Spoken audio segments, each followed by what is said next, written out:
नमस्ते warriors, good evening. आज के इस लाइव सेशन में आप सभी का स्वागत है। इनफैक्ट ये लाइव सेशन काफ़ी दिनों के बाद हो रहा है। आज हमारे साथ है doctor BG Dharmanand. Hello. Sir is a senior rheumatologist from Bengaluru. He's attached to Manipal Hospital and currently he is the president of Indian Rheumatology Association. Sir has been very active in patient education activities, disease awareness activities, and unka commitment is at a very different level as far as these activities are concerned. Thank you very much, sir, for being here on a Sunday evening. स्वागत है My आपका pleasure. इस स्वागत है आपका इस पूरे as family की तरफ से. It is I am as I said it's a AS digital family. We have been together for almost 3 years now और काफी रेगुलर बेसिस पे this has become a very helpful community. तो warriors, आपने हमारा world AS day का video देखा ही होगा, उसके आगे का भी वीडियो देखा होगा. तो हम लोग एक थीम अब वर्ल्ड एज डे से चला रहे, Indian rheumatology association, ankylosing spondylitis welfare society और अंतर्ध्वनि ग्रुप के साथ. हारना नहीं है दोस्त. ये एग्जैक्टली हारना नहीं है दोस्त क्या है? जैसे मैंने पिछले वीडियो में कहा, अगर आपने वो वीडियोस नहीं देखे तो जरूर देखिए. एएस की जो जर्नी है वो चालू होती है डायग्नोसिस या निदान के साथ. एम होता है, टारगेट होता है रेमिशन. और इस जर्नी में एक एक ये जर्नी सांप सीढ़ी की खेल की तरह है. इसमें काफी सारे सांप आते हैं. अगर हम लोग उन सब सांपों का डट कर सामना करें तो रेमिशन तक जरूर पहुंच सकते हैं. लेकिन अनफॉर्चुनेटली ये जर्नी इतनी इजी तो नहीं है. गोलियां अवेलेबल है, काफी कुछ अवेलेबल है, लेकिन फिर भी काफी सारे वॉरियर्स अलग अलग पड़ाव पर अटक कर रह जाते हैं, फ्रस्ट्रेट होते, कुछ डिप्रेस होते, कुछ कुछ वॉरियर्स अपनी पूरी जर्नी वहां से छोड़ देते या उस जर्नी में खो जाते हैं और रेमिशन तक नहीं पहुंचते. इसीलिए हमने सबने मिलकर ये हारना नहीं है दोस्त, ये एक चालू किया है ताकि हम आप सभी को सपोर्ट कर सके आपकी रेमिशन की जर्नी में. तो इसी के बारे में डिटेल में डिस्कस करने के लिए हमारे साथ है डॉक्टर धर्मानंद सर आज. तो चलिए चालू करते हैं. सर, when we say हारना नहीं है दोस्त, we are quite confident as rheumatologists in today's world. We are quite confident that we can really defeat ankylosing spondylitis. Sir, could you tell what all are the different treatment options that we have? What gives us the rheumatologists the confidence that we have sufficient options today? Yes.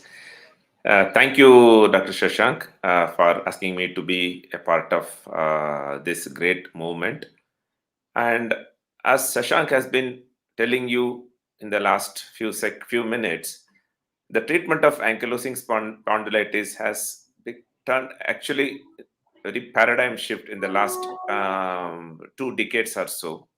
Earlier, we had no treatment except giving you a pain relieving drugs like non-steroidal anti-inflammatory drugs, which did a good job to keep you pain-free. But we know that that was not enough. Now we have other options like disease-modifying anti-rheumatic drugs. And also, the last 2 decades, there has been a revolution in the treatment of management with the invention of biological treatment. So we have a good choice of treatment depending upon which stage or how much severe one's disease is. Non-steroidal still useful, that is called painkillers, and conventional disease modifying drugs definitely help a group of people to stay comfortable and pain free. And people who don't do well, we have biologicals and targeted synthetic DMRDs, which is a new arrival in the last 10 years or so. तो जैसे sir ने कहा, आज के दिन में options तो काफ़ी सारे अवेलेबल है. NSAIDs है, DMARDs है, बायोलॉजिक्स है. तो चलिए अब थोड़ा हर ऑप्शन के थोड़े डिटेल में देखते हैं. Sir, how about NSAIDs? Can you elaborate a bit further on the NSAIDs? Yeah, NSAIDs are the expansion is non-steroidal anti-inflammatory drugs. Why it is called non-steroidal is earlier days the steroids were given as an anti-inflammatory therapy. So this has been this has been actually originally discovered or developed as a steroid alternative to steroid. That's why called non-steroidal. And the common examples are ibuprofen, naproxen, indomethacin, etoricoxib, celecoxib, etc. They are they act at the outermost level of autoimmune inflammation, that is at the joint level, at the, what should I say, if the inflammation starts at somewhere deep inside, it manifests as joint swelling and pain in the either in the spine or in the joints.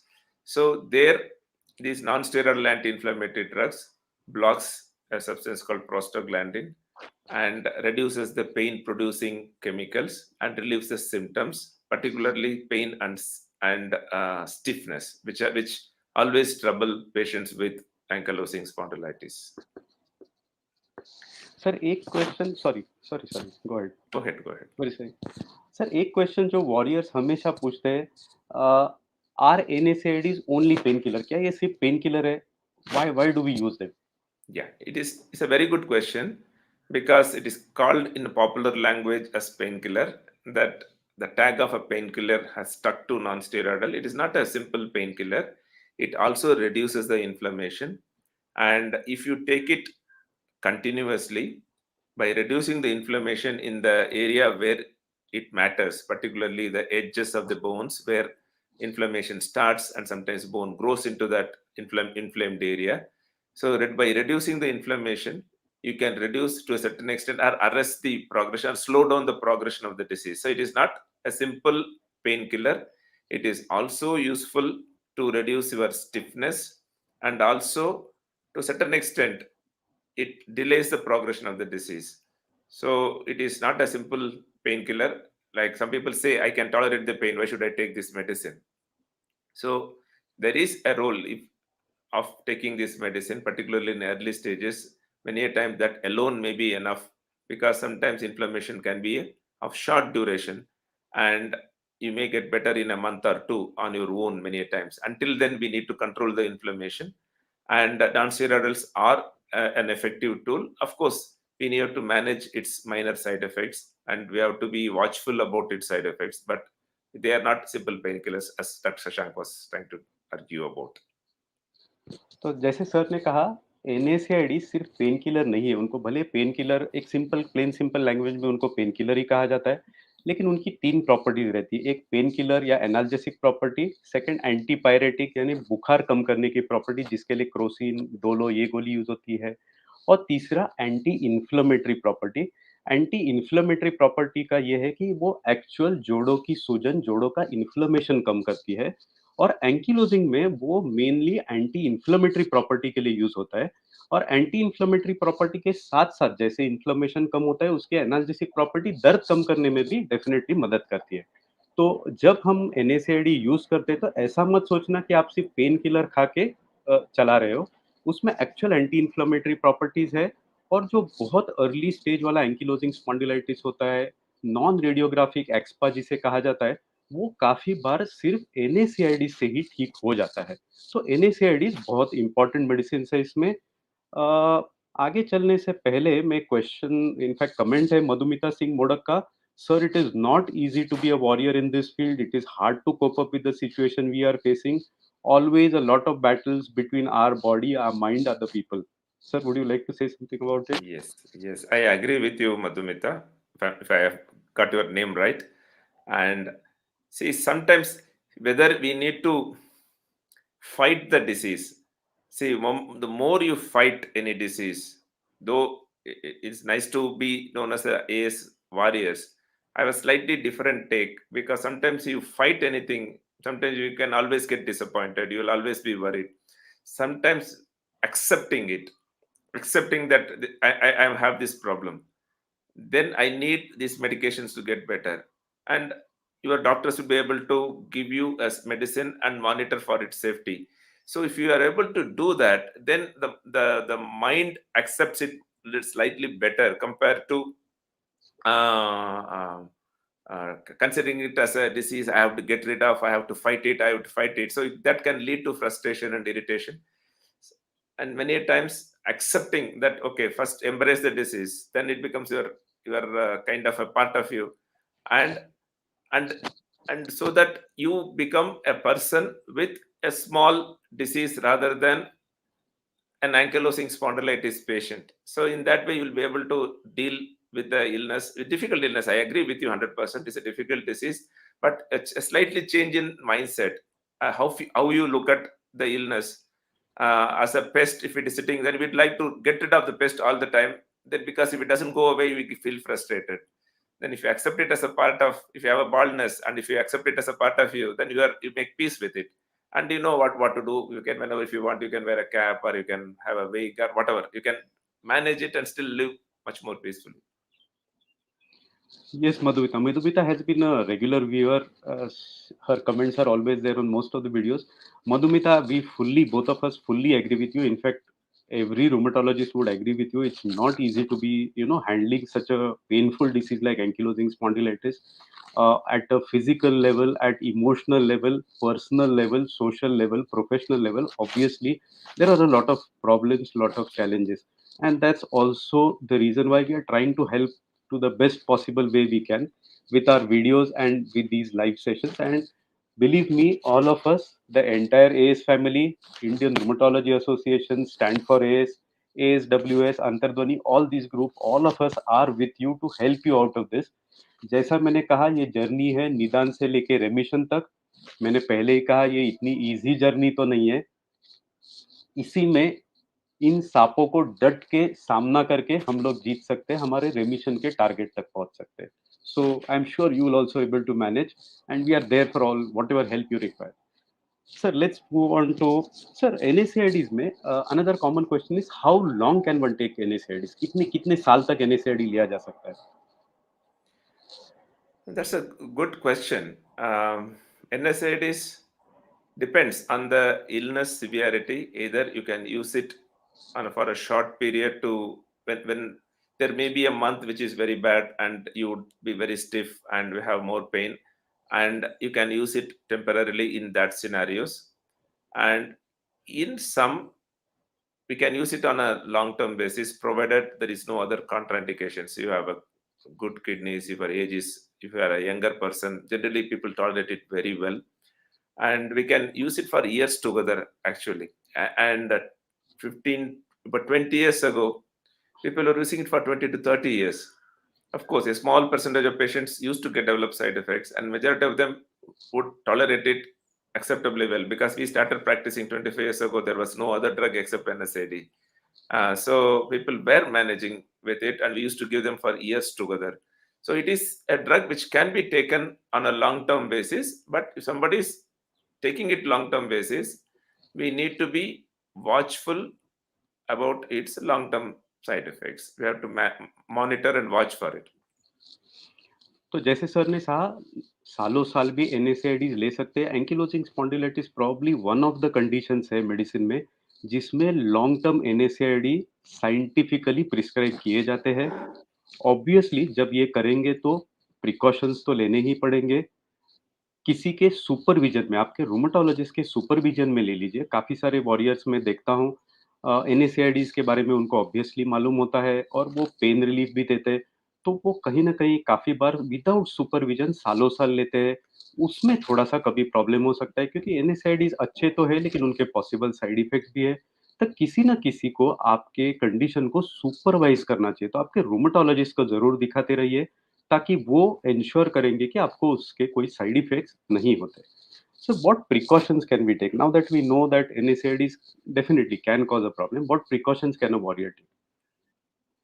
So if you have to take an anti-inflammatory drug, of course, you have to take it under the supervision of your rheumatologist or a physician, whoever is treating you, and they would actually look whether you are a right candidate for long-term non-steroidal anti-inflammatory drug usage, and that includes your age. So people who are above 50 years, we need to be a little more watchful in giving NSAIDs long-term. And if you have a history of gastric ulcer or a bleeding, then these are the people who sometimes we have to use an anti-ulcer drug along with the painkillers or a non-steroidal anti-inflammatory drugs. And we need to monitor, or if somebody is known to have a liver disease or known to have a kidney disease, these are the patients we would try to avoid it or minimize it. And of course, before starting non-steroidal anti-inflammatory itself, your doctors generally would look at your liver functions and kidney functions. If they are all normal only, they are going to give you, and they periodically, depending upon your age and other factors, 3 months, 6 months down the line, they would keep watch for any side effects.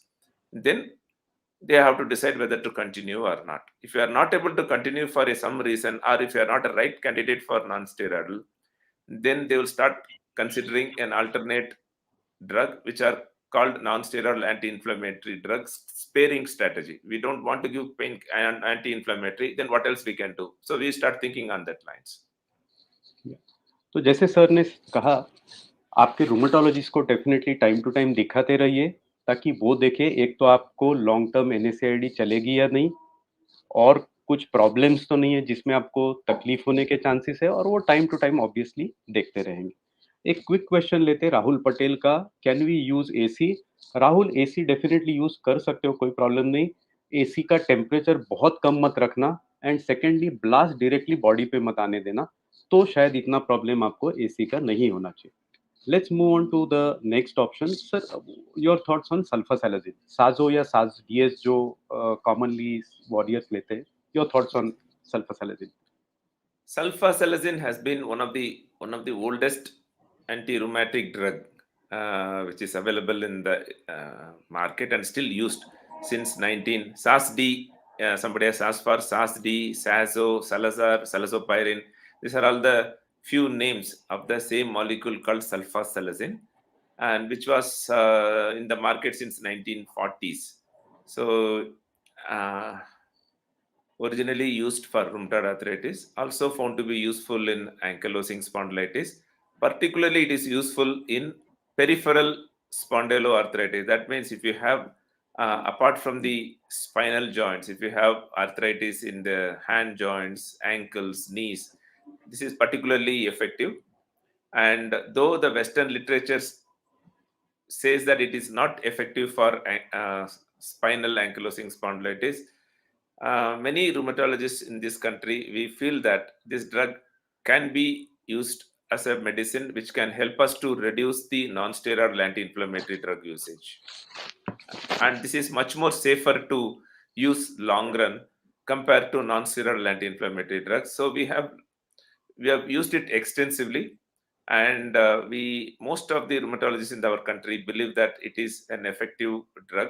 May not be very potent, but can be an effective drug, and it helps many patients to come down on their painkillers or non-steroidal anti-inflammatory drug usage. तो आप सभी के लिए, आपने ये थोड़ा debate तो कहीं ना कहीं सुना ही होगा कि सल्फासालाजिन इफेक्टिव है या नहीं एंकिलोजिंग स्पॉन्डिलाइटिस में। रूमेटोलॉजी में थोड़े दो स्कूल्स ऑफ थॉट है। एक स्कूल ऑफ थॉट है कि जो सोचता है कि सल्फासालाजिन ज़्यादा कुछ एएस में काम नहीं करता है। वेस्टर्न कंट्रीज में बहुत से डॉक्टर्स बहुत इसको बिलीव नहीं करते, डायरेक्टली बायोलॉजिक्स यूज़ करते हैं। लेकिन इंडिया में ये मॉलिक्यूल काफ़ी सालों से यूज़ हो रहा है, और majority of the rheumatologist believe करते हैं कि इसका डेफिनेटली फायदा होता है। इससे एनएसएआईडीज का यूज कम कर सकते हैं और एंकिलोजिंग कंट्रोल कर सकते हैं। Sir, moving on to the next, biologics. Everybody is eager to hear from you about biologics. Okay. Biologics have been a revolution in the field of rheumatology itself. Of course, to a certain extent, various other fields of medicine, including oncology and hematology, they came into the world of medicine in late 90s. So the first drug got approval somewhere in 1990s, late 90s, 97 or so. And why they are called biologicals compared to medicine or tablets, which we are like sulfasalazine. They are synthetic molecules. Like sulfasalazine is a synthetic molecule. Your non-steroidal anti-inflammatory is a synthetic chemical, which is a small molecules, which can be easily manufactured by any plant in your neighborhood. But biologicals are drugs which are produced by biological techniques, biotechnology. So the technology simply goes like they somehow insert the gene which is responsible for the production of certain type of protein into bacteria, and encourage the bacteria to develop um, these particular proteins, and they harvest from the bacterial secretions and filter out the bad things and only purify the product, and then make it into a commercially usable form. So it's very highly technical, and requires a lot of intense research to develop these molecules. One of the first molecules of biological which are used in rheumatology are infliximab. It is also known as Remicade or Infimab in our country, and etanercept, which are known as Embril and Intacept and Rimti in India. Originally, they were used in rheumatoid arthritis, and quickly they realized that ankylosing spondylitis patients respond to these molecules much better than what rheumatoid arthritis patient would do. So this has changed the landscape of management of ankylosing spondylitis. Until then, there was not much of an interest in the doctors community. What, yeah, you need skills to diagnose it. After that, what else? Exercises and non-steroidal anti-inflammatory drugs. There are not much of an excitement there. Once this molecule has come, it has changed the face of rheumatology, and enthusiasm of rheumatologists in managing this disease has definitely increased, and it has been a game changer for patients with ankylosing spondylitis. Now we know that we can achieve a remission. Once remission is achieved with these biologicals, and patient can remain deformity free for many years. And sometimes we believe that it can even prevent the development of the typical ankylosing spondylitis deformities like bamboo spine, etc. तो जैसे आपने सुना, देखो पहले समझते हैं कि जरा बायोलॉजिक्स होते क्या है, जैसा सर ने आपको बोला ही। बायोलॉजिक्स जैसे आपको मालूम है एंकिलोजिंग स्पॉन्डिलाइटिस में होता क्या है, तो अपनी ही इम्यूनिटी अपने ही जॉइंट्स को फॉरेन समझ के अटैक करती है। वो अटैक कैसे करती है, तो इम्यूनिटी के कुछ सेल्स होते हैं जो ब्लड में से जॉइंट में जाते हैं और जॉइंट को अटैक करते हैं। ये सेल्स काफी सारे केमिकल्स तैयार करते हैं और वो केमिकल्स जॉइंट में जाके वहां पे सूजन करते हैं। तो जैसे मेडिकल एडवांसेस होते गए, जैसे एंकिलोजिंग स्पॉन्डिलाइटिस की बीमारी को और इन्वेस्टिगेट किया गया और स्टडीज हो गए, वैसे over a period of time scientist को मालूम पड़ा कि कौन से केमिकल्स इसमें इंपॉर्टेंट है, कौन से केमिकल्स एंकिलोजिंग स्पॉन्डिलाइटिस में, कौन से केमिकल्स रूमेटॉइड आर्थराइटिस में, कौन से केमिकल्स बाकी बीमारियों में इंपॉर्टेंट है जो जाके जॉइंट में स्वेलिंग करते हैं। एक बार वो केमिकल आइडेंटिफाई हुआ तो फिर उसके हिसाब से मेडिसिन बनाई गई जो उस केमिकल को पर्टिकुलरली ब्लॉक करे, और फिर उन केमिकल्स के जो मेडिसिन है वो लैब से लेके पहले एनिमल्स में और फिर ह्यूमन बीइंग्स में टेस्ट किए गए कि क्या वो सच में इफेक्टिव है, एंड सेकंड उसके साइड इफेक्ट कुछ ज्यादा तो नहीं है ना। अगर साइड इफेक्ट्स बहुत ज्यादा है या वो इफेक्टिव नहीं है तो वो ऑब्वियसली मार्केट में पहुंचते नहीं है, वो स्टडी फेज में ही निकल जाते हैं बाहर। जो मॉलिक्यूल्स इफेक्टिव निकले और जिनके साइड इफेक्ट्स बहुत ज्यादा नहीं पाए गए, वही अल्टीमेटली गवर्नमेंट एजेंसीज ने अप्रूव करके सिर्फ रूमेटोलॉजिस्ट उन्हें यूज करते हैं। तो सर ने जैसे कहा, it has been a revolution. पहले की जो ट्रीटमेंट है एंकिलोजिंग स्पॉन्डिलाइटिस की और आज की बायोलॉजिक्स के अवेलेबिलिटी की बात की जो ट्रीटमेंट है, उसमें जमीन आसमान का फर्क है। Biologics are very effective in controlling ankylosing spondylitis. Sir, biologics का काफी लोगों को लगता है, इनफैक्ट अभी क्वेश्चन भी था कि is it the last option. Kishore का क्वेश्चन था कि is it the last option. Starting में तो इफेक्टिव होते, does the effectiveness of biologics fade over a period of time, या तो फिर वंस वी स्टॉप बायोलॉजिक्स या once we take biologics we are not left with any option, is it the last option? Uh, that is an interesting question. It need not be the last option, and in many countries where they don't use sulfasalazine commonly, and if there is no option of taking non-steroidal inflammatory drugs on a long-term basis, these biologicals become the first option also. It can be the first drug ever used in an ankylosing spondylitis, can be a biologicals. And fortunately, most of the biologicals, there are two or three varieties of biologicals are available for ankylosing spondylitis now. One blocks a chemical called TNF. They're called anti-TNF. We have 5 different choices. At least 4 choices are available in our country. And there is another molecule called IL-17. There is a molecule.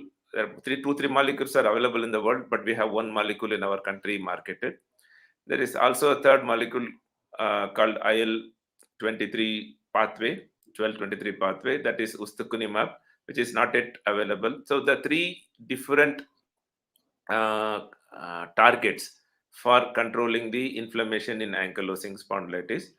And fortunately, many of the drugs have sustained effect. The failure of response is rare, and so there is no need to fear that this is a last stop. If this fails, there is nothing else. There is sometimes we have patients who either don't respond to the first biologicals or sometimes lose the efficacy of after many years of being doing well. Then we have now choices. Fortunately, we have a biological choice. We also have some tablet form choices also now.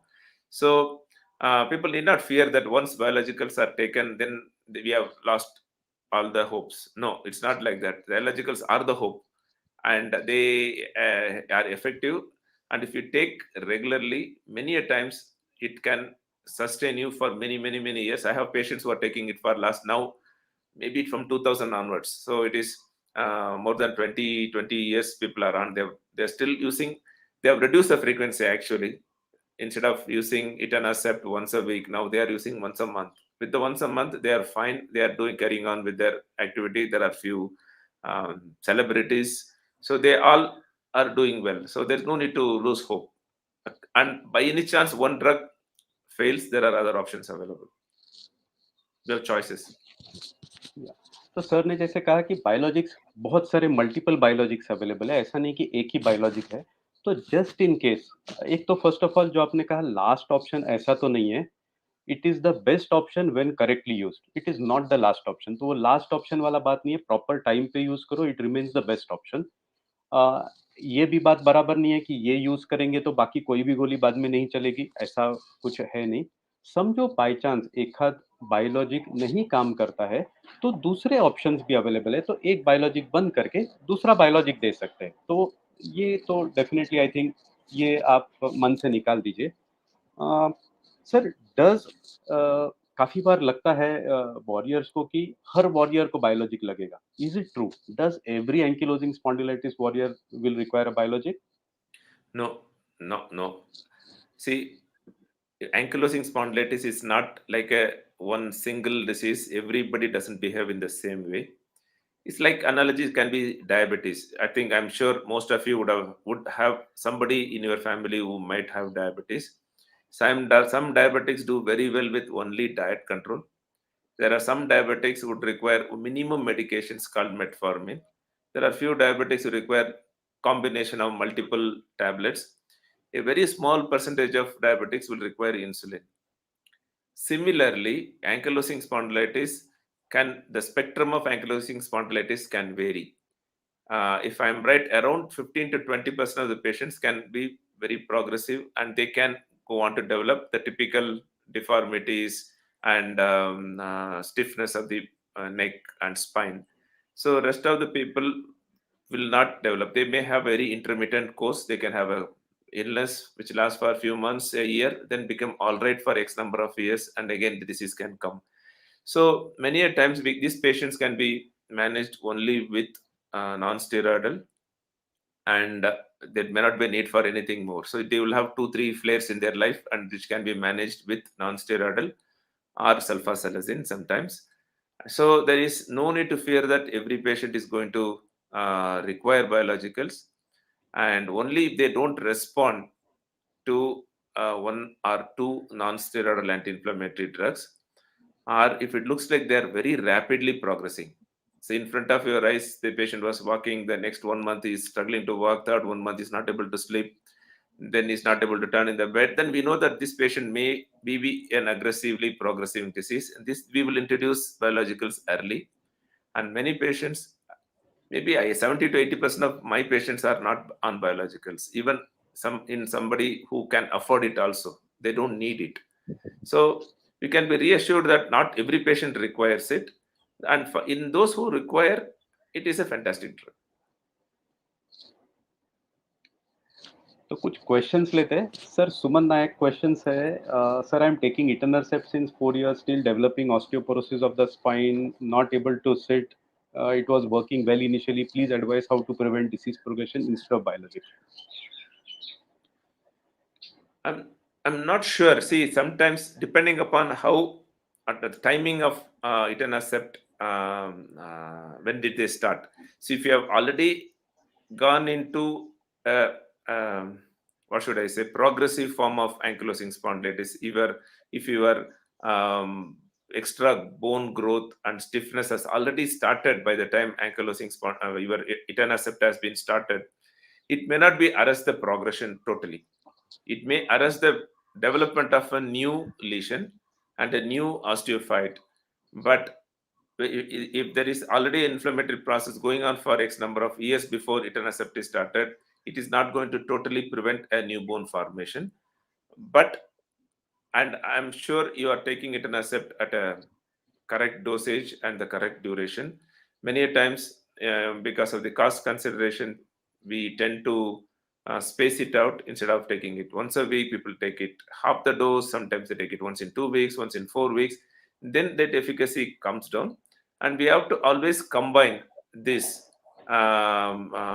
with other measures like activity modification and good physiotherapy, and somebody to help you with your posture, sitting, how to manage sitting and doing in spite of having a curvature in your back. So you need to take a help of your rheumatologist. They will be able to guide you to a good physio, somebody to assess what's happening, whether your disease is active. If they felt that disease is active, then we may have to switch over to a different drug if etanercept has failed. So, but we have to see whether it's a failure of the drug or a progression of the disease, which was already started progressing by the time etanercept was started, and etanercept is not able to totally prevent it. Let's take a few quick questions. Akash Ankush ने पूछा है कि AS patient में hip replacement beneficial होता है या नहीं। आकाश, जब हिप में दर्द होता है, तीन चीज़ों से हो सकता है। एक तो वहाँ पे एंकिलोजिंग स्पॉन्डिलाइटिस का इन्फ्लेमेशन है करके। सेकंड, एंकिलोजिंग स्पॉन्डिलाइटिस के इन्फ्लेमेशन के वजह से अंदर का कार्टिलेज अगर बहुत घिस गया है, ऑस्टियो आर्थराइटिस हुआ है तो उसके वजह से। और तीसरा, दोनों का कॉम्बिनेशन की एंकिलोजिंग की वजह से अंदर स्वेलिंग भी है एंड सेकंड कार्टिलेज भी घिस गया है। अगर पहला सिचुएशन है जिसमें सिर्फ इन्फ्लेमेशन है, कार्टिलेज घिसा नहीं है, तो उसमें सिर्फ मेडिसिन यानी बायोलॉजिक्स, एनएसएआईडी, सल्फासेलिन यही चीज काम करेगी। सेकंड जो है कि बिल्कुल स्वेलिंग नहीं बचा है, सिर्फ वहां पे कार्टिलेज घिस के ऑस्टियोआर्थराइटिस है जिसकी वजह से पेन हो रहा है। तो अगर वो सीवियर है तो डेफिनेटली उसमें हिप रिप्लेसमेंट आपके लिए बहुत बेनिफिशियल होगा।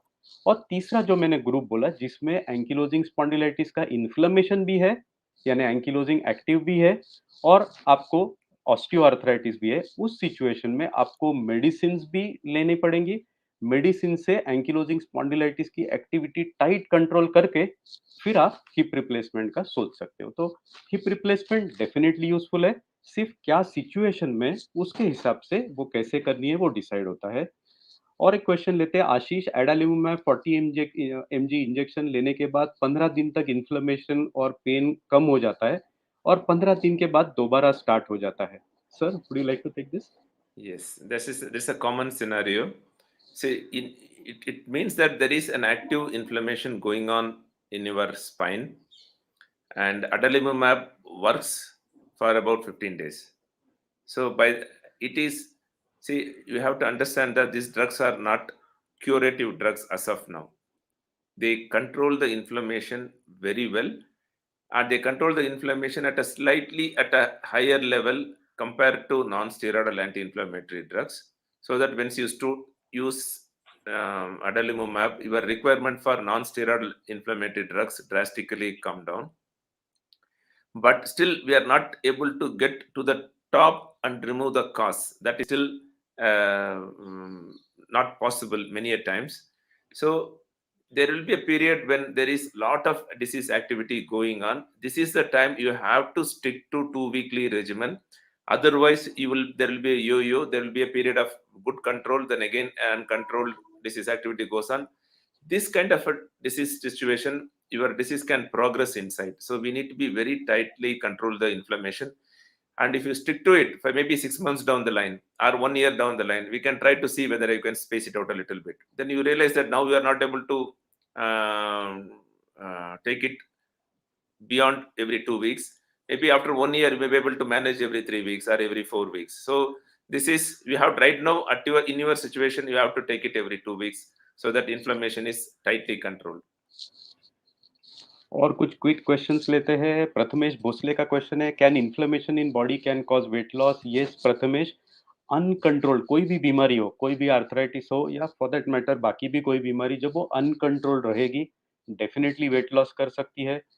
और कुछ reasons please please No, sorry, carry after you finish. और भी कुछ रीजंस हो सकते हैं वेट लॉस के इसमें। एक लो स्टार्च डाइट एंकिलोजिंग स्पॉन्डिलाइटिस के लिए काफी सारे वॉरियर्स लेते हैं, उससे भी थोड़ा वेट लॉस हो सकता है। तो खाने पीने में आपने अगर कुछ चेंजेस किए उसके वजह से हो सकता है। और साथ में बाकी कुछ रीजंस नहीं है ना, वो जैसे थायराइड हो, बाकी कुछ रीजंस वो भी आपके रूमेटोलॉजिस्ट जरूर आपको बोलेंगे। Sir go ahead. I want to add one important thing. The TNF, you must have been familiar with anti-TNF drugs like adalimumab, etanercept we described are anti-TNF drugs. So TNF, tumor necrosis alpha. So that is one of the chemicals which are one of the key players in producing inflammation in ankylosing spondylitis and also in rheumatoid arthritis. The original name given to this molecule when it was first described was cachectin. Cachexia, because it was first identified in cancer patients who have lost weight. So this molecule contribute to the weight loss of the cancer also. So the original name was cachectin. So cachexia is a typical cancer weight loss. It's called cachexia. So this molecule, if it is very high in your blood, it can sometimes lead to a catabolic state where you can lose a little bit more weight. Otherwise, what Sashank has told is absolutely fine. और एक quick question लेते हैं, can we show AS to orthopedic? Ankur Singh, सी दिखा तो सकते हो लेकिन रूमेटोलॉजिस्ट इसके स्पेसिफिक स्पेशलिस्ट है। जैसे आपको समझो अगर फ्रैक्चर होता है तो आप एमडी फिजिशियन के पास नहीं जाओगे, फ्रैक्चर होता है तो एमबीबीएस के पास नहीं जाओगे। तो वैसे ही हर स्पेशलिटी का एक स्पेशलिस्ट होता है जो उसी के लिए ट्रेंड होता है। तो ऑब्वियसली उसकी ट्रीटमेंट और ऑर्थोपेडिक या रूटीन फिजिशियन के ट्रीटमेंट में फर्क होता है। तो अगर पॉसिबल है तो इट्स ऑलवेज बेटर कि आप रूमेटोलॉजिस्ट को दिखाओ, क्योंकि वो इसके लिए ट्रेंड है। आज के दिन में मेडिकल साइंस इतना रैपिडली प्रोग्रेस हो रहा है, इतना डेवलप हो रहा है कि कोई भी एक स्पेशलिटी के डेवलपमेंट्स का जो हम लोग अभी रूमेटोलॉजिस्ट है, तो काफी बार हमें भी दिक्कत होती है कि हम लोग कैचअप करें कि कितनी सारी डेवलपमेंट्स हो रही है। तो ऑब्वियसली दूसरे स्पेशलिटी में वो डिफिकल्ट होगा, तो obviously it will be better if you show a rheumatologist. Sir biologics पे जो everybody is worried about side effects of biologics, what would you से? So biologicals, if you Google biologicals, you are likely to see the worst possible problems which can occur due to a drug. So biologicals as a group, they are remarkably safe. As Dr. Sashank was trying to tell you in the beginning, if a drug, when they are developing a molecule, if it shows a lot of side effects in the clinical trials, it never becomes a drug. So many wonderful molecules which we read as a potential therapies, future therapies. What is there, what we can expect 20 years down the line? If you have read it 10 years back now, many of the molecules are not even there in the market. Why? When they tried in human beings, they have encountered unusual side effects, and then these drugs were not developed by the company itself, because they see that, okay, this drug is not worth developing. They lose a lot of money in developing a molecule, but they stop. Even if they don't, then it goes to the regulator. They'll go with the data. They say, we have studied this molecule in 1,000 people or 500 people. This is our data. This data is analyzed by Europe, mainly because most of the drug developments happen in Europe and US. They go to US FDA and the European equivalent of that. And even when it marketed in India, Indian drug controller also goes through all the data. Only if they are convinced that this is safe for human usage, then only it comes. Having said that, any molecule can cause side effects in some percentage of patients. That is true for food also. I may enjoy my fish, and many of my colleagues, they vomit if they take fish, or they get severe allergy if they take fish. So even a fish which is considered as a food can be a poison in a small percentage of people.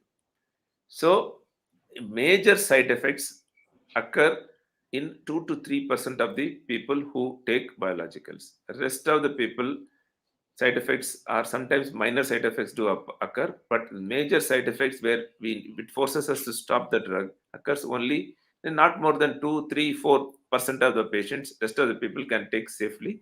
So that is why it has become a drug. So we have to believe that the entire system is not trying to give you side effects by when they discover and produce a drug. They all want people to get better. Of course, when the pharma industry produces a medicine, it also wants to sell and recover the costs of development, and so that they can develop a new molecule. But when it becomes come to the market, it becomes acceptably safe. And of course, your rheumatologists know how to screen you for potential side effects. If you are, whether they will screen you whether you are a high risk candidate for an infection. If you have been getting every 1 month one infection and getting admitted to a hospital, they are not going to give you biologicals. And if you have tuberculosis actively, they are not going to give you. If you have a cancer history in the recent past, they are not going to give you. And if you have had a neurological problem, some multiple sclerosis, they are not going to give. So we generally pre-screen people. In spite of that, about 2 or 3% of the patients will develop an infection which can be bothersome, which may require hospitalization or which may require IV antibiotics. In other words, if 100 normal people, like without any illness, people for 20 to 30 are followed for 1 year, if 1% is going to develop, one person is going to develop a serious infection which requires admission or hospitalization. If you are on biologicals, about 3 of the 100 would develop a serious infection. So that is the reality. 97 won't develop any problem. So it does, of course, we are aware of the side effects. We know how to look for it and manage it. It is extremely rare to have some very severe side effects, which is totally unexpected, which can result in major problems. Thank you. तो जैसे sir ने कहा side effects है, लेकिन आजकल जो proper screening होता है बायोलॉजिक्स चालू करने से पहले, इनफैक्ट आपने देखा रहेगा बहुत सारे टेस्ट लिखे रहते हैं स्टार्टिंग में, आपको लगता भी रहेगा कि इतने टेस्ट क्यों कर रहे हैं रूमेटोलॉजिस्ट चालू करने से पहले। तो अगर प्रॉपर स्क्रीनिंग होता है, आप प्रॉपर सुपरविजन में रहते हो, तो साइड इफेक्ट्स का डर इतना नहीं है। इनके ऊपर काफ़ी स्टडीज़ हो चुकी है। गवर्नमेंट की एजेंसीज़ अप्रूव करने से पहले ये डेटा बहुत डिटेल में चेक करती है और फिर ही ये मिलता है मार्केट में। तो जो काफ़ी सारे वॉरियर एक मन में लेके बैठते हैं कि बायोलॉजिक तो मुझे नहीं लेना है, उसके बिना ठीक करना है, वो मेरे ख्याल से प्लीज़ छोड़ दीजिए। अगर आपको जेनुइनली उसकी ज़रूरत है, तो वो एक्सेप्ट कीजिए and go ahead with the decision.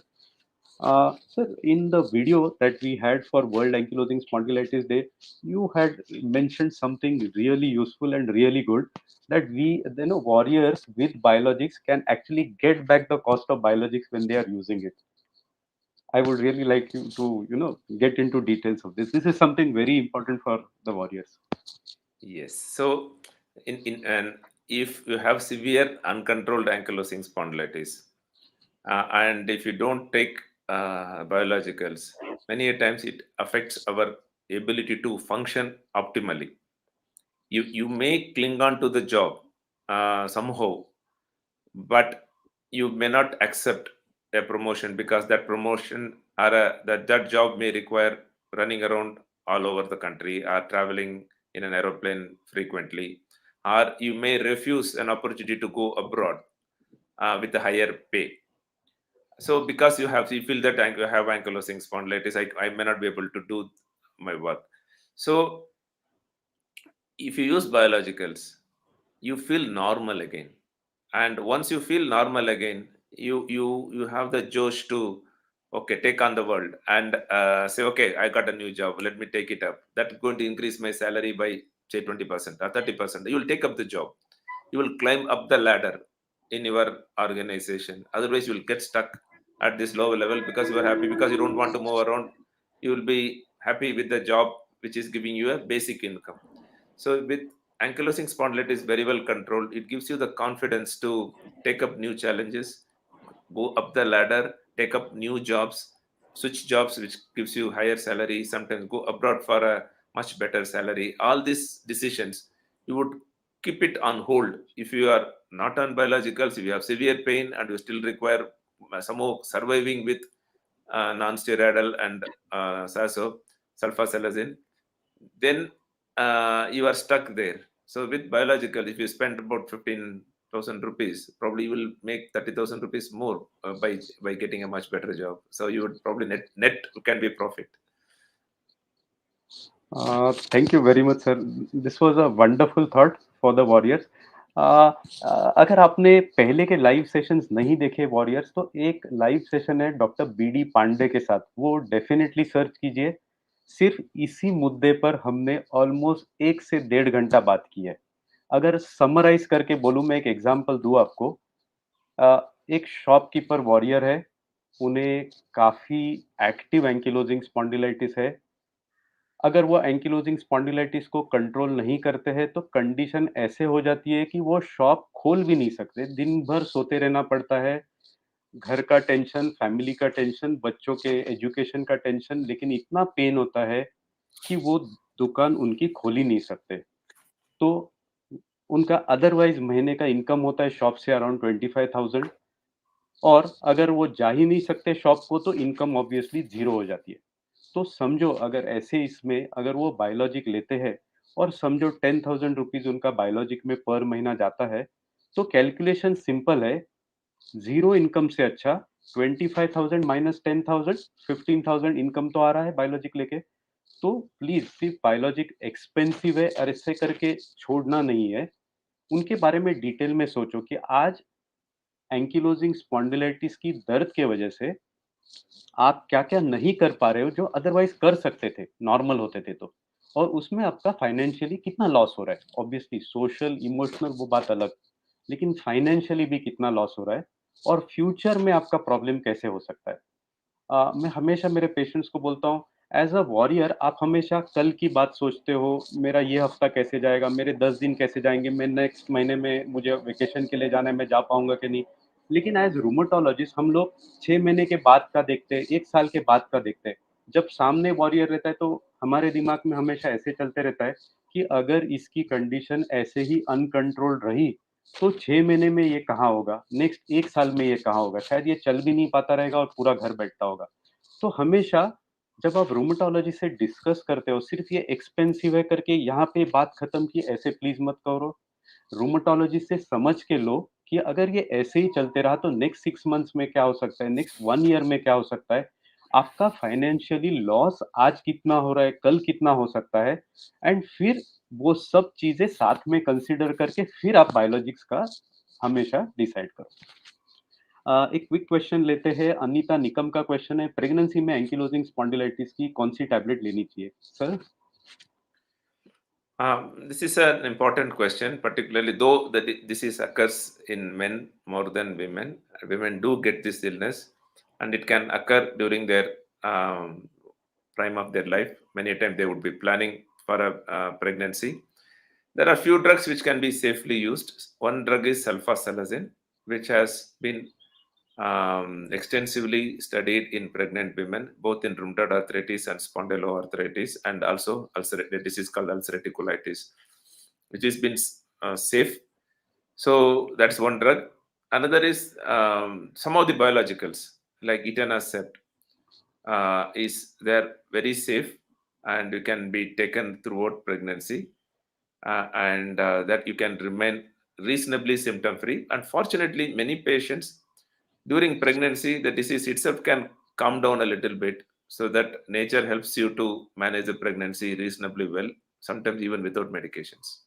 Of course, if your disease is active, there are medications which we can take safely during your pregnancy. when you're planning pregnancy and during pregnancy and post pregnancy when you're feeding. We have, fortunately, we have choices, and non-steroidal anti-inflammatory drugs can be taken during feeding. Sulfasalazine can be taken during feeding, and drug biologicals can be taken during if you are feeding the baby. तो अनीता ध्यान रखो, definitely medicine available है, सल्फासेलेजिन लिया जा सकता है, कुछ biologics भी लिए जा सकते हैं। तो अपने रूमेटोलॉजिस्ट से बात करके, खुद से नहीं करना है ये, अपने रूमेटोलॉजिस्ट से कंसल्ट करके आप मेडिसिन चालू रखिए। इसमें दो इम्पॉर्टेंट चीज़ें मैं सभी वॉरियर्स से कहना चाहूँगा। काफ़ी बार ऐसे हो जाता है कि प्रेग्नेंट होने के बाद रूमेटोलॉजिस्ट को मिलते ही नहीं है, कहीं से सुना हुआ या सोचकर सोचते हैं कि अभी इसका कुछ ट्रीटमेंट नहीं होगा और ट्रीटमेंट ऐसे ही छोड़ देते हैं और फिर बहुत पेन होने के बाद फिर रूमेटोलॉजिस्ट को मिलते हैं। ऐसा नहीं करना है। आप रूमेटोलॉजिस्ट से जब प्रेगनेंसी प्लान करो, तब भी से उनको इन्फॉर्म करो कि आप प्रेगनेंसी प्लान कर रहे हो, सो दैट ही कैन वो मेडिसिन्स उस हिसाब से पहले से ही चेंजेस कर दे। सेकंड, बाय चांस आपके गायनेकोलॉजिस्ट ने जस्ट इन केस बोल दिया कि मेडिसिन ये नहीं चलेगी, तो प्लीज़ आप रूमेटोलॉजिस्ट से एक बार कंफर्म कीजिए कौन सी मेडिसिन चलेगी, नहीं चलेगी, और फिर accordingly as a team gynaecologist, rheumatologist मिल के आपकी प्रेगनेंसी डेफिनिटली सक्सेसफुली कर सकेंगे। मिहिर का क्वेश्चन है, Mihir is a physio, he is been quite regular with the videos. How to prevent hip arthritis and osteoporosis in early stages of the disease? Sir? Yes. Hip arthritis fortunately does not occur in everybody. That is hip joint. You get involvement of sacroiliac joint, which is there deep inside the buttock. Sometimes that is also called hip joint because many times many people point to the buttock region as hip. So that is sacroiliac joint involvement.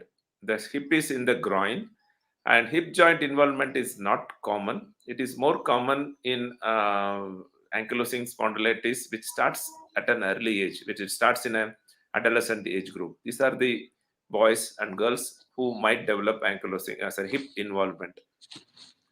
There is no known way of preventing it except controlling the disease quickly and reduce the inflammation in the body quickly. That's the only way we can reduce the chance that a new joints will occur. And regarding osteoporosis, again, inflammation in the early stage in a younger person, we don't expect osteoporosis to be present. Osteoporosis disease is generally a problem which occurs at an older age. So if in an early stage, good control of inflammation can lead to bone loss. So inflammation is controlled, bone loss is prevented. So end of the day, early diagnosis, quick initiation of drug which works. It can be non-steroidal, it can be sulfasalazine, it can be tofacitinib, or it can be biologicals. But control the disease quickly, and whichever drug controls the disease quickly will prevent the development of both hip arthritis and osteoporosis. Thank you. Quick question लेते मानस चक्रवर्ती का, I have ordered tablet SARS DS on the strip. It is written SARS DS gets resistant tablet instead of delayed release. Manas, this has been a change in recent times. It is just a labeling change. The tablet and everything remains the same, so no need to worry about it. It is the same tablet. It's only what is written on the packet that is changed. So don't worry about it. It's the same tablet. Please go ahead with the tablet as you were continuing presently. Something that we were going to discuss, Amrish ne pucha hai, sir, please give details about tofacitinib. Sir, please. Yeah, so until now we were focusing on biologicals because biologicals came up first. So as Sashank was telling you, we know what are the molecules which cause inflammation in ankylosing spondylitis. One such example is TNF. TNF goes and binds to a receptor on a cell. It goes and binds. Once the disease binds, a lot of activity happens inside the cell, and which chemicals go down into the nucleus of the cell and tells the nucleus to produce a lot of more bad chemicals. So that is how the loop goes. So once you start developing this autoimmune process, the loop is propagated. One chemical goes and binds to a cell. That cell produces more chemicals. Then again, more and more cells are activated. So this cycle is perpetuated by giving anti-TNF. We prevent that TNF from binding to that its site. So this is where it's supposed to bind. We give an antibody to it so that antibody doesn't allow it to go and bind. So it either mops up the TNF or it somehow the treatment prevents the antibody from binding to the receptor. So we produce or block the effect of that bad chemical. For example, in this situation, we are discussing about TNF. Tofacitinib is again a different technique. It's a tablet form. It's like a small molecule like your sulfasalazine. It is a synthetic chemical which doesn't bind to the structure outside the cell, but it enters into the cell and prevent whatever happens after a TNF binds to the receptor, and there's a lot of sub-receptors, intracellular activities go on, phosphorylation and so many other actions. So it blocks an enzyme called JAK. So it's called JAK inhibitors, and thereby it blocks the signal which goes down, even if the chemical sits on the TNF or IL-17 or so many other chemicals which sits on the receptor, but the subsequent intracellular activity is blocked by this drug transiently during the duration of the tablet taken. If you take the tablet today morning for say 8 hours, it blocks, or 5 hours, 6 hours, it blocks it, thereby reduces the signal to the nucleus not to produce more chemicals. So in that way we are trying to block the cycle which can perpetuate the inflammation. So it is a revolution because it's a tablet. There is no need for injections. Because it is a tablet, it can be cheaper because it can be produced anywhere.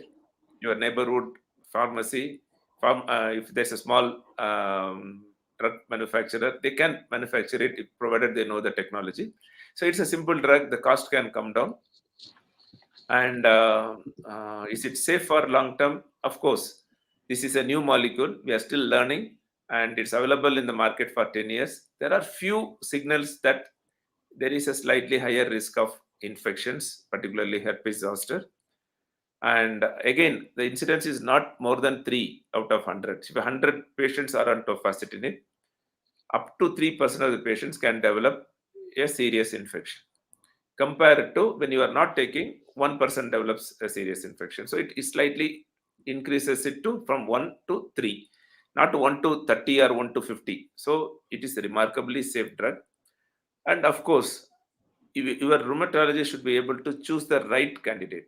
So if you are, I can't say you, but if somebody is overweight and if they already have a heart attack, if they had a malignancy in the recent past, this drug will not be chosen to you because there's a small increase in risk of blood clots, a theoretical increase in of risk of blood clots and heart issues. So these are the patients we need to avoid them. Somebody is a heavy smoker, somebody is uncontrolled diabetes, obese, they are not going to be the right candidate for tofacitinib. If I have to give them this molecule, then we should have exhausted all other molecules. So this is here it is used as a last resort. But most of the people, it's a safe alternative, and side effects are not more than what we see with biologicals. So it is probably has revolutionized the treatment in many situations because biologicals are expensive. These drugs are quite cheap, and the affordability is very good. So it's a game changer. तो जैसे sir ने कहा टोफासिटिनिब effective molecule है, अभी introduce हुआ है ankylosing spondylitis के लिए। यूएस यूके में ऑलरेडी अप्रूव हो चुका है, इंडिया में अप्रूवल प्रोसेस में है एंकिलोजिंग स्पॉन्डिलाइटिस के लिए। बाकी रूमेटॉइड आर्थराइटिस वगैरह भी ऑलरेडी काफ़ी दिन से अप्रूव्ड है, चल रहा है। इम्पॉर्टेंट है क्योंकि एक ये टैबलेट है, सेकंड ये बायोलॉजिक्स के हिसाब से काफ़ी सस्ता है। तो ये बहुत इंपॉर्टेंट बातें हैं टोफासिटिनिब के बारे में। कुछ क्विक क्वेश्चंस लेते हैं। शिव कुमार देवा सर, मेरा थायराइड 135 हो गया है और वेट अभी भी बढ़ रहा है। आई थिंक ये आपको फिजिशियन या एंडोक्राइनोलॉजिस्ट थायराइड के स्पेशलिस्ट के साथ डिस्कस करेंगे तो अच्छा होगा। Naman Bora, please throw some light on relation of stomach issues due to NSAID. जब एनएसएआईडी लेते हैं, एनएसएआईडी से एसिडिटी हो सकती है, तो आपके साइड से आपको क्या ध्यान रखना है? एक तो आपका खाना पीना टाइम पे होना चाहिए। काफ़ी लोग नाश्ता स्किप करते हैं, दोपहर का खाना 3 बजे खाते हैं, ऐसा सब रखेंगे। इंडिया में फास्ट भी काफ़ी कॉमन है, वीकली वंस फास्ट रहता है, 2 बार फास्ट होता है, वैसा सब करेंगे तो थोड़ा या एसिडिटी के चांसेस ज़्यादा होते हैं। तो अगर आप एनएसएआईडी ले रहे हो एंकिलोजिंग स्पॉन्डिलाइटिस के लिए, तो एंश्योर करो कि आपका खाना-पीना प्रॉपर है। सेकंड, कभी-कभी डाइक्लोफेनेक जो गोली है, जो NSAID है, एंकिलोजिंग स्पॉन्डिलाइटिस में कुछ-कुछ वॉरियर्स को लूज मोशंस ट्रिगर करती है। तो अगर ऐसे कुछ होता है तो आप डेफिनेटली अपने रूमेटोलॉजिस्ट को इमीडिएटली कॉन्टैक्ट कीजिए। संदीप सिंह का क्वेश्चन है, if I am taking adalimumab and after that I am facing uveitis, can I rely on Predforte और any other eye drops? Sandeep Singh, अगर यूवेआइटिस है तो मोस्ट इम्पोर्टेंट आपको ऑप्थेल्मोलॉजिस्ट, आई स्पेशलिस्ट को जरूर दिखाना है। You need to see an ophthalmologist and also inform the same to a rheumatologist. That would mean that ankylosing की medicines और आपकी titrate अब करनी पड़ेगी। Adalimumab is effective in ankylosing spondylitis. Adalimumab is also effective as far as uveitis is concerned. But if need be, there are other medicines called as methotrexate which may have to be added to take care of the uveitis. तो आप ophthalmologist को मिल लीजिए, Bradford रूटी drops है उसके लिए, लेकिन खुद से मत यूज करना, उनसे बात करके यूज करना, और अपने रूमेटोलॉजिस्ट से भी एक बार बात करना।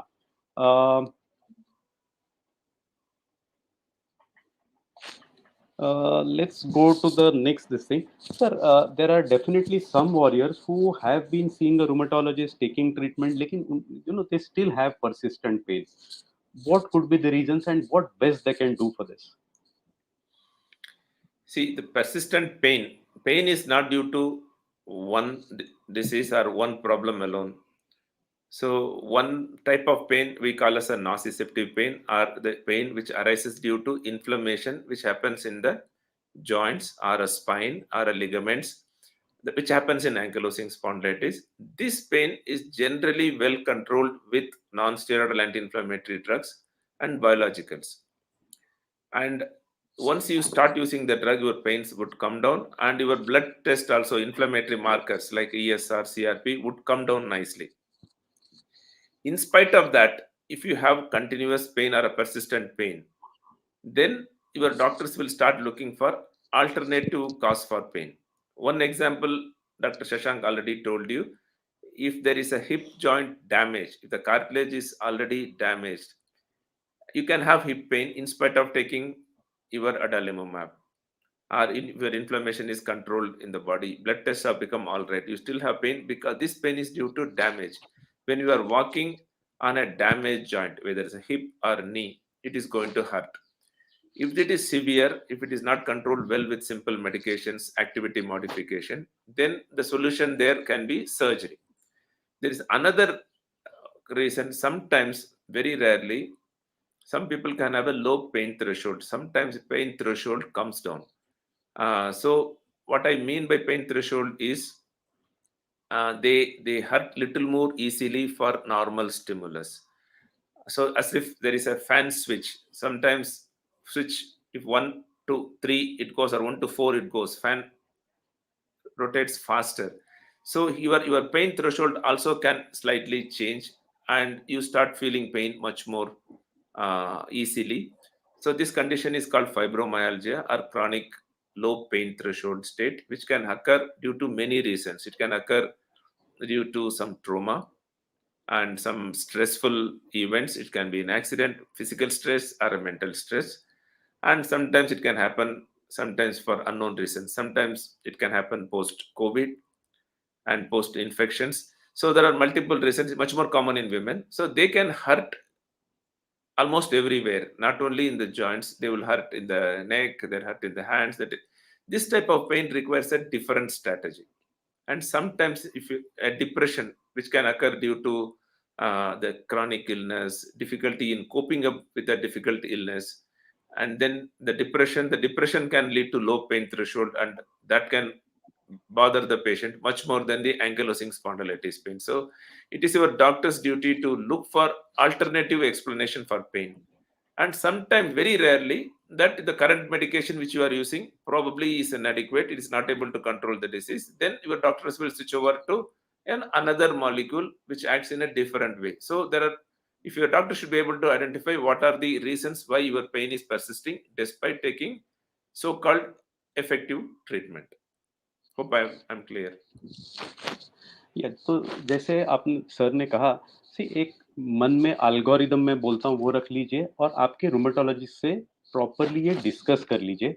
एक, क्या दर्द अभी भी एंकिलोजिंग स्पॉन्डिलाइटिस आपका कंट्रोल में नहीं आ रहा है, उसके लिए हो रहा है? अगर वैसा है तो ऑब्वियसली ट्रीटमेंट चेंज करनी पड़ेगी। सेकंड, एंकिलोजिंग स्पॉन्डिलाइटिस तो कंट्रोल में है, लेकिन और कोई रीजन है जिससे पेन हो रहा है तो उसका ध्यान रखना पड़ेगा। और क्या रीजंस हो सकते हैं? एक फाइब्रोमाइल्जिया। फाइब्रोमाइल्जिया ऐसी कंडीशन है जिसमें बॉडी में कहीं पे भी या बहुत सारे जगहों पे पेन हो सकता है। ये इन्फ्लेमेशन या सूजन की वजह से नहीं होता है। आप रूमेटोलॉजिस्ट से डिस्कस करोगे तो वो आपको ज़रूर बता पाएँगे कि आपको फाइब्रोमाइल्जिया है या नहीं। फाइब्रोमाइल्जिया के वीडियोज़ ऑलरेडी चैनल पे अवेलेबल है, ज़रूर देख लीजिए तो आपको पहले समझ आएगा कि एग्ज़ैक्टली फाइब्रोमाइल्जिया क्या होता है। सेकंड, और कुछ चीज़ें हैं जिनकी वजह से भी ये पेन कभी-कभी कंट्रोल में नहीं आता है। एक, लैक ऑफ एक्सरसाइज़। काफ़ी सारे वॉरियर सोचते हैं कि मैंने बायोलॉजिक्स लिया है, मैंने ये लिया है, वो लिया है, अब और कुछ करने का ज़रूरत नहीं। नहीं, ऐसी बात नहीं है। अगर आप एक्सरसाइज़ रेगुलर नहीं करोगे, भले बायोलॉजिक्स भी लोगे और एक्सरसाइज़ अगर आप रेगुलर नहीं करोगे तो काफ़ी बार जो बैक के मसल्स है उनका स्टिफनेस जो होता है उसके वजह से भी पेन परसिस्टेंट रहता है। तो इंश्योर कीजिए कि आप रेगुलरली एक्सरसाइज कर रहे हो फिजियोथेरेपिस्ट को मिलके। काफ़ी बार ट्रिगर पॉइंट्स रहते हैं बैक के मसल्स में या बॉडी में और भी जगह पे जो फिजियोथेरेपिस्ट रिलीज करके दे सकते हैं। ऐसे एक सॉफ्ट टिश्यू रिलीज करके एक होता है जिससे वो रिलीज किए जाते हैं। उससे भी आपको जो बैकएक है अगर उससे रिलेटेड है कम हो सकता है। और लास्ट और 2 फैक्टर है जो बहुत अंडर एस्टिमेटेड फैक्टर्स है। एक 2-3 फैक्टर्स, एक अगर काम आपका बहुत होता रहेगा तो बहुत ज़्यादा भागम-दौड़ है आपकी, सुबह से लेके रात तक आप काम में भागम-दौड़ कर रहे हो, उससे भी कभी-कभी पेन परसिस्टेंट रह सकता है प्योरली बिकॉज़ मैकेनिकल वर्कलोड ज़्यादा है आपका।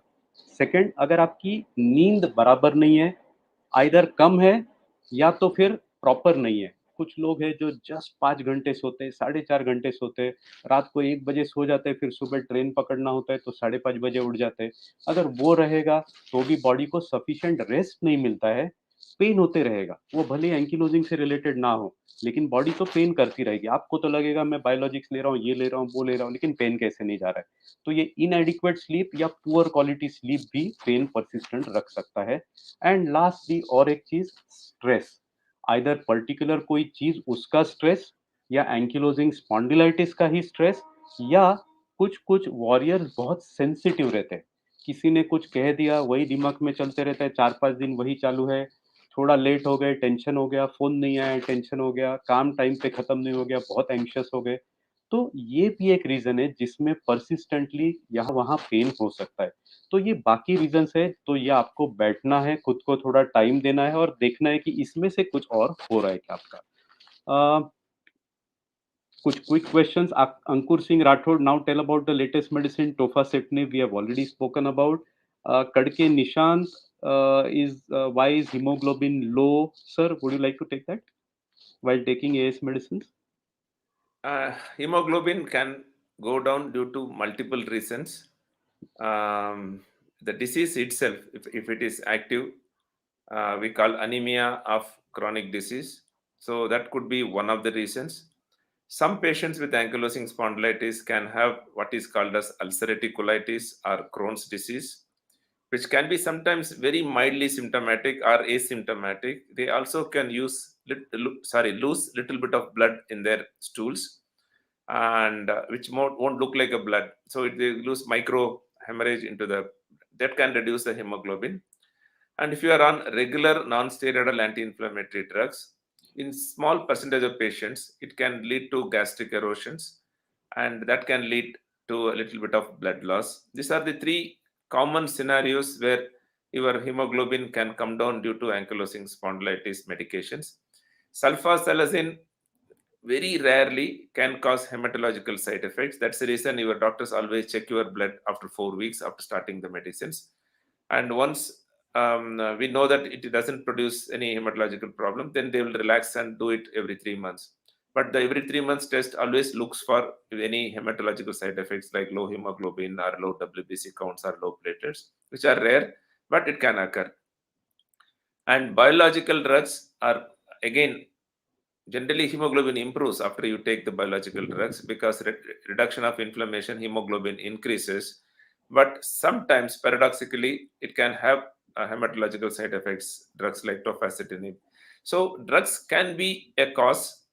And more, and apart from all these things, of course nutritional, if your iron intake, if you are a woman and have a heavy periods, and if your iron intake is inadequate, then that also can lead to anemia. So your doctor generally will be looking for low hemoglobin when you are taking medicines.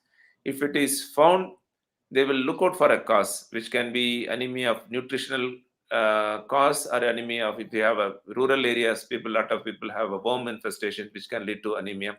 So there are multiple reasons people can have anemia, and some of them are due to the drugs, but not all the anemia is due to drugs. So your doctors will look for a cause for anemia and correct it, and you'll be all right. Yeah, thank you, sir. Uh, Akash Ankush, sir, could you tell me why report HLA-B27 is negative, but they have diagnosed ASC? Akash, her 100% ankylosing spondylitis में 100% patients में HLA-B27 positive नहीं होता है, almost 90% में positive होता है. तो HLA-B27 negative होकर भी एंकिलोजिंग स्पॉन्डिलाइटिस हो सकता है, वो नेसेसरी नहीं है डायग्नोसिस के लिए. एक इम्पॉर्टेंट, बहुत ही important question Ankur Singh Rathore, which insurance company covers AS? Ankur, unfortunately, currently no insurance company covers AAS. In fact, I would like to request Dr. Dharmanand to speak about this. ये आपने देखा रहेगा, वीडियो में भी ये स्पेसिफिकली डॉक्टर चंद्रशेखरन ने इसके ऊपर काफी इलेबोरेट किया था. I think doctor Dharmanand is the best person to answer this. Yes. So I don't, if no, in unfortunately in India still outpatient treatment is not covered by any of the insurance company unless you have a huge insurance cover. If you are a CEO of a company, there are only few people I have seen, those who have outpatient reimbursement, or if you are working in a some important public sector like Bharat Electronics or some few other Air India, etc. So most of the companies, if you write that you have ankylosing spondylitis, they may even deny giving you an insurance, even for other causes at this moment. So it has been a struggle for patients with ankylosing spondylitis. Uh, Earlier days, they used to give for infusion therapies. Now, because most of the countries, because to reduce the hospitalization expenses, they are doing most of even the infusions as an outpatient. So it is called outpatient infusions. The moment the insurance company know that this can be given outpatient, they will say that we will not cover anything which can be given as an outpatient. So most of the ankylosing spondylitis drugs are unlikely to be covered by insurance company. Also, insurance companies may deny insurance for any other illness. If you have ankylosing spondylitis, and if you have ankylosing spondylitis and have a fracture, they may say that, okay, you have ankle fracture because of ankylosing spondylitis, and they will deny insurance coverage. So this is a huge problem for patients with rheumatological diseases. We have, as a society, given representation to government and insurance agencies. It has gone into deaf ears so far, and we right now we require, actually want patients community like ankylosing spondylitis warriors and other patient support groups. Along with you, we will prepare a dossier and we'll do the background work, and we'll all go together and meet insurance regulatory authorities and other government officials who are in charge of this process. We'll try to get this done. This is a long-term process. We have to keep trying it. My predecessors have tried a little bit, and this year onwards, and me and Chandrasekhar have taken up this as Chandrasekhar is going to be the next president of Indian Rheumatology Association. So both of us are pledged ourselves to get these things done during this period. So hopefully we'll be able to achieve that. Until then, it is difficult. You have to look for your own resources.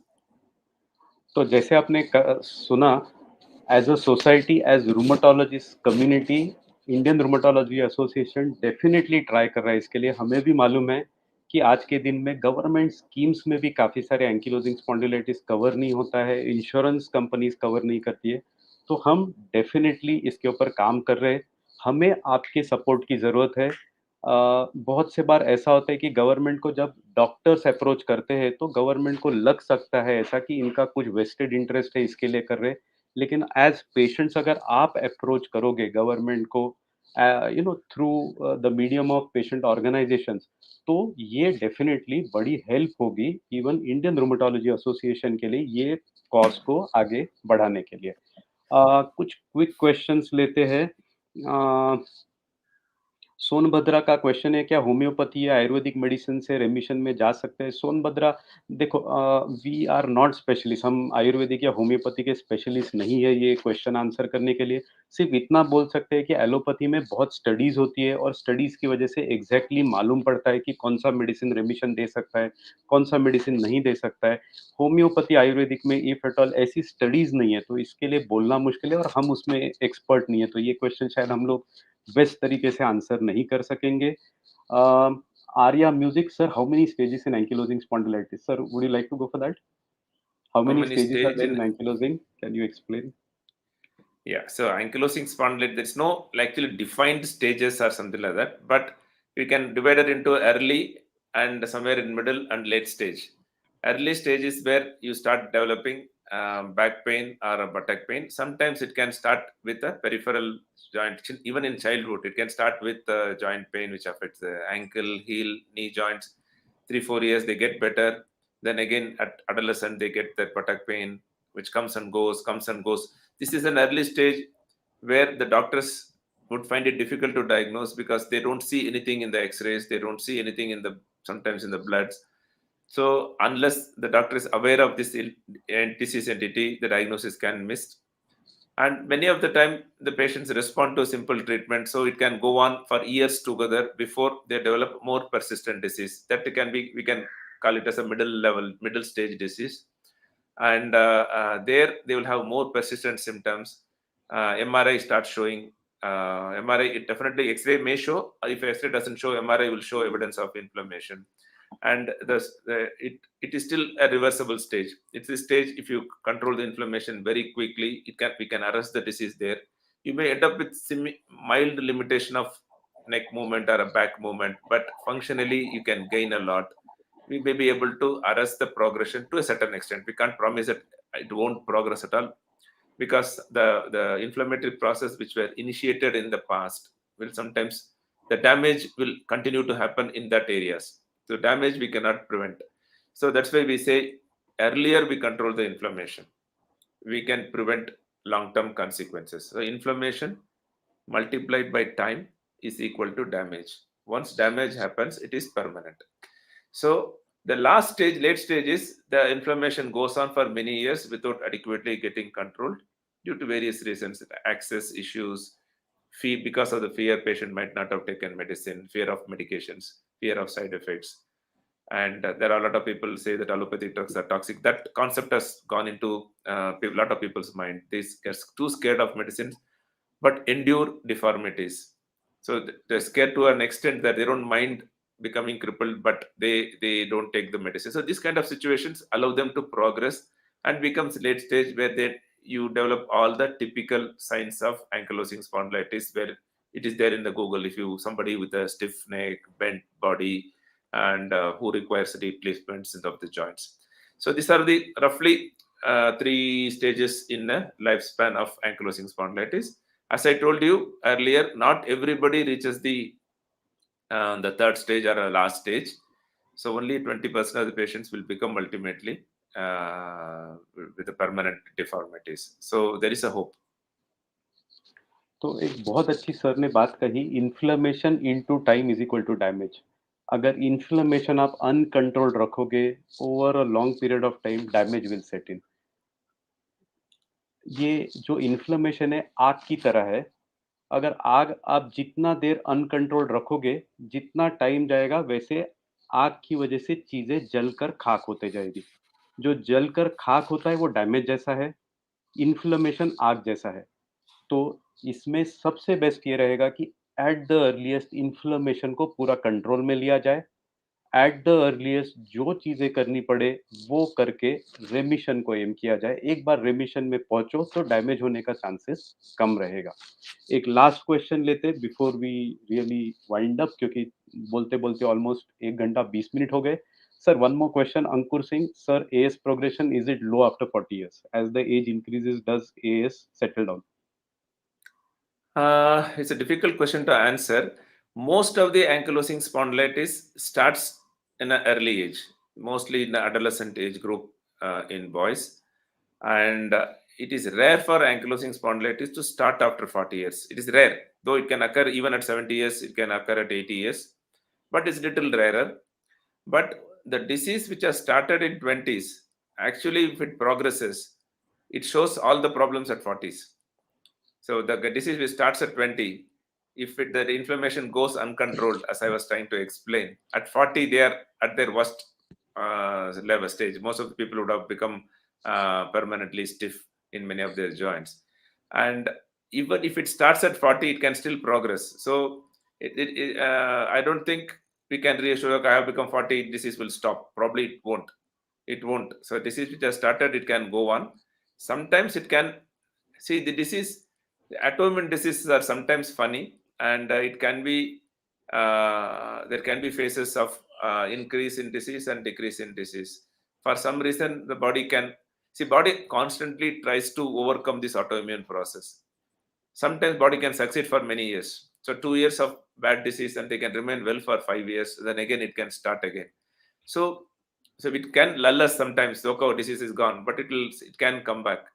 So it is difficult to say that disease will stop after 40 years, but it can start at any age group, and it is rare for it to start after, say, 50 years or so.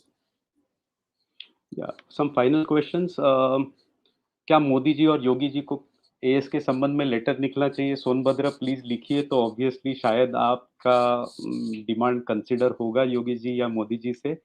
Sunita Agarwal, क्या as warrior life time biologic लेना पड़ेगा? Necessary नहीं है। आपका answer patient ने ही दिया है।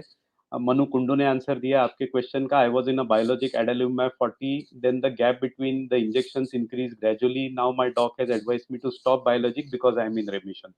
तो एग्जैक्टली वैसे ही होता है, बायोलॉजिक्स चालू किए जाते हैं।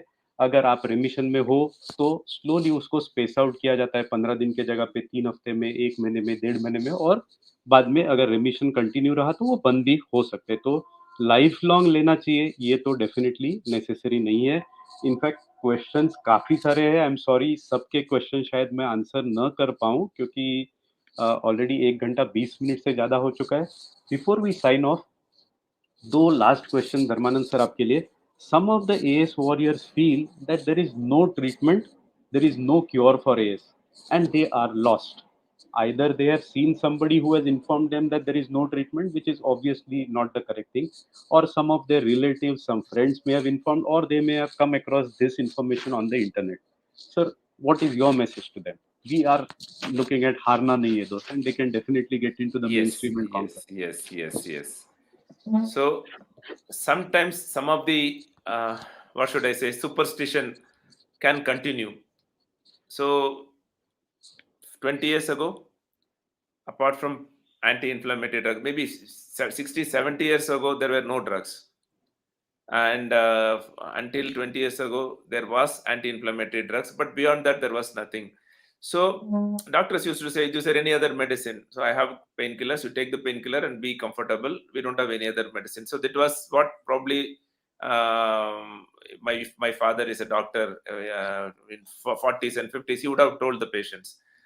So something which has persisted in people's memory, and the tag that incurable drug has stuck to many of the rheumatological diseases. To be frank, if you look at only diseases which are curable by any medicine, not only allopathic medicine, any medicine, is infections. If you get malaria, I can cure you. If you get typhoid, we can cure you. If you get TB, we can cure you. None of the other diseases are curable by medicine.